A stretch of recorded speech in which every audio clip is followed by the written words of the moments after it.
Leading ladies in old Hollywood. There's a misconception about older Hollywood movies and their leading ladies.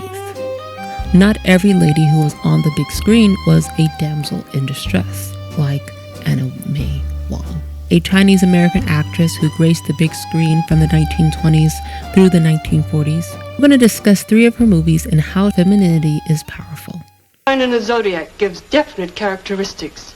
One can even tell the person's birthday just by looking at him. Isn't that right, Sergeant? Well, I guess This you could. movie Maybe. was released in 1938, and it's such a good movie. And it has mystery and murder all in one with a little bit of astrology. She would read people like a book. She knows the beginning, middle, and end of someone's life just by going off of their birthday.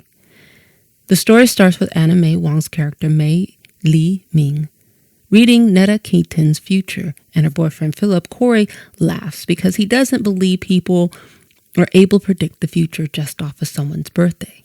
However, his disbelief doesn't stop his imminent murder, which Mei Li predicted. As the events unfold, we see how Mei Li is calm, collected, and when she solves the mystery of who killed the successful businessman. They were twin girls, just like you said. Congratulations. All right, boys. Go tell your readers the Corey case is solved. It isn't, Sergeant. What? Who was the killer of Corey? Gao, of course. No, you're wrong. You know that Gao carried a Chinese air gun. It was a man who said he knew nothing about firearms, yet admitted he was gassed in the war. Just think how Gao was shot. Right between the eyes, like Corey. You're right, Miss Ming. I did kill Mr. Corey just as I killed Gao. You see, sir, when I returned from the movies, Gao and Barrows were working on the safe. Miss Ming suspected that.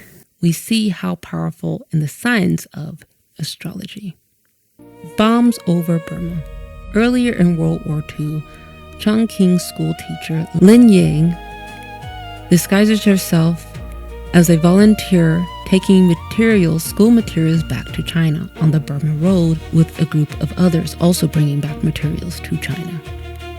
Unfortunately, the bridge goes out, forcing the group to spend the night at a monastery.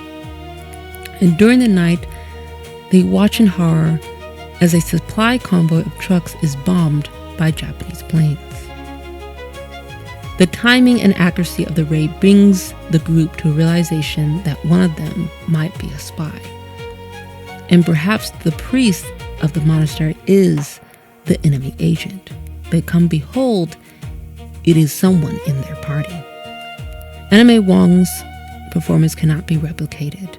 She shows initiative, intellect, and wisdom when trapping the enemy. She takes charge and gets the supplies to the soldiers in China.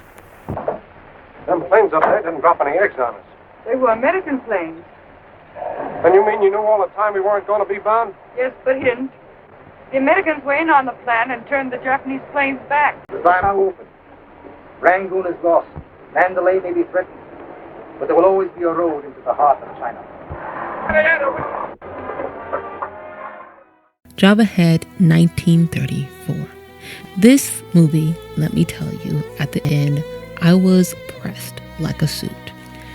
Garrett Emmenden, played by John Lauder, brings his wife, Tao Yun, a Chinese woman, back to England. His family is absolutely beside themselves at the beginning, but he makes it very clear that his love for her and that they are united as one. But as the movie progresses, Garrett changes his tune and becomes more ashamed of Tao. His father, Jeremy Amenden, played by Edmund Gwynn, dies of a heart attack or stroke. It's not clear in the movie. His death was brought on by the shock of his youngest son having the family business deal in the opium trade. After the death of Garrett's father, it pushes him to move back to China and start a new trading company. Garrett then starts openly flirting with Nettie Voller, a woman that he had fallen in love with many years ago before he met Taoyu. And Taoyu is a smart woman and knows her husband is in love with someone else.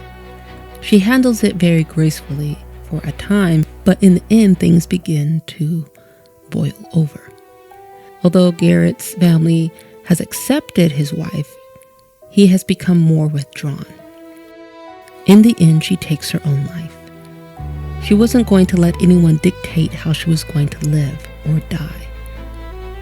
If he had just let Taoyu alone and not disrupt her life, granted we wouldn't have a movie, but at the same time, he caused his wife so much pain, leading to her death.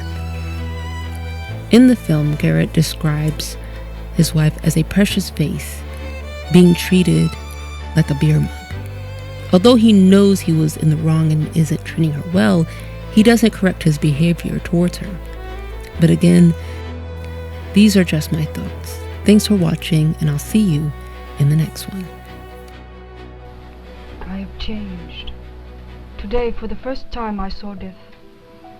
Not as a happy gateway to my ancestors, but as a door that would shut me away from you.